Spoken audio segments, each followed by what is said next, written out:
This boy killed his own twin sister and he said he was sleepwalking. Now, before we go into today's story, guys, let me first ask you this question.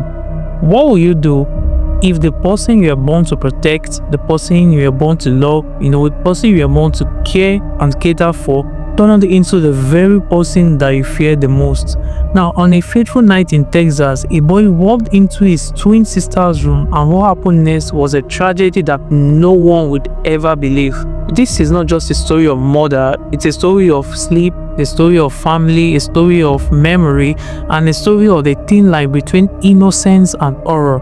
Stay with me, guys, because what you hear might force you to question what you believe about guilt and what can happen when the human mind betrays itself.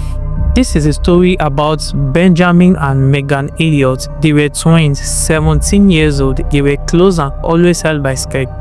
They were just like any other twin. Like wherever you see Megan, you definitely see Benjamin, and wherever you see Benjamin, you see Megan. When Benjamin is happy, Megan will definitely be happy, and whenever Megan is sad, Benjamin will surely be sad. They live in Texas with their parents, Katie and Michael Elliott, and an older sister called Elizabeth.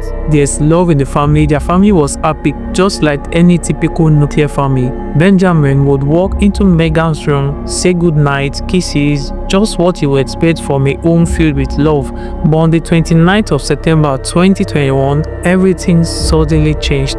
Benjamin walked into Megan's room just like he had done several times before. He walked in just like the normal way to say goodnight and everything. But this time, he didn't just go alone. He went with something. He had a knife with him. But what was he going to do with a knife? No one knew until he stabbed her in the neck.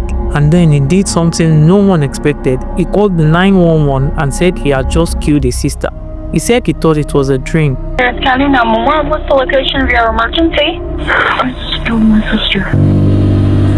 Oh my God. Okay, tell me exactly what happened. I thought it was a dream. I took my knife and I stabbed her. Please, I don't want her to die. I'm sorry. How old is she? 17. We're twins.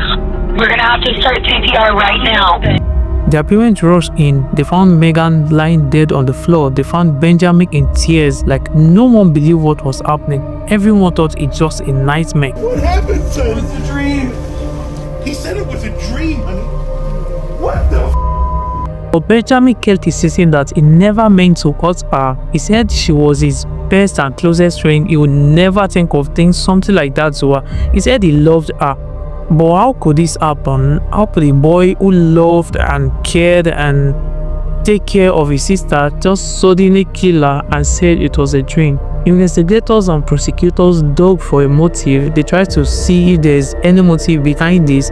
They searched for signs of jealousy, of hatred, of secrets, of maybe just anything, but they found nothing. There was no threats, there was no secrets, there was no reason for Benjamin to murder his sister.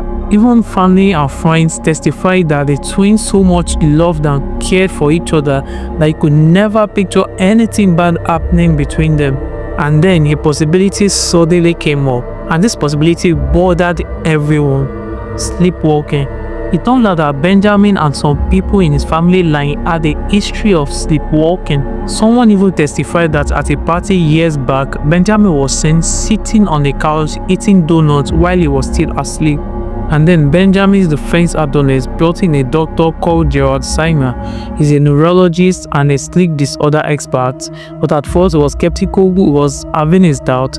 But after interviewing Benjamin in studying family history, he agreed to give him a fair chance. So he conducted 2 sleep experiments with monitoring device, but what he found shocked everyone. So after the experiment that the doctor did, it all happened that on the night Megan was killed, Benjamin had spent hours on his phone, except for one 24-minute gap where his phone was not active. So the doctor said that within this 24 minutes gap, Benjamin entered what is called a slow wave sleep, which is a state where sleepwalking can happen.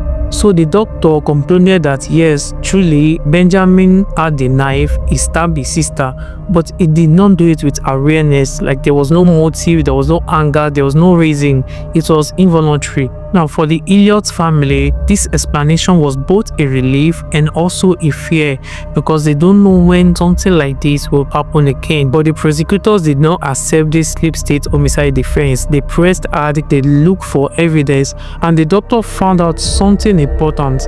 He found out that on Megan's neck there were 2 wounds, and one of the wounds was 4 inches deep that it cut her major arteries. So the prosecutors argued that a cut that deep would cause blood to spray and leave signs of evidence that doesn't match just one unconscious movement. They insisted Benjamin's story didn't match the damage. Despite the doctor's testimony and evidence, they refused to drop charges. They said Benjamin intentionally murdered his sister. So Benjamin went on trial.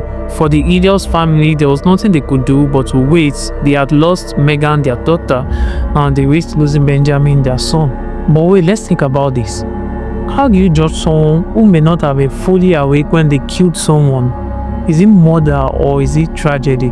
The doctor believed Benjamin had no consciousness when he killed it, but the prosecutors believed there had to be intention. But in the end, the question still remains that could such violence happen under the cover of sleep?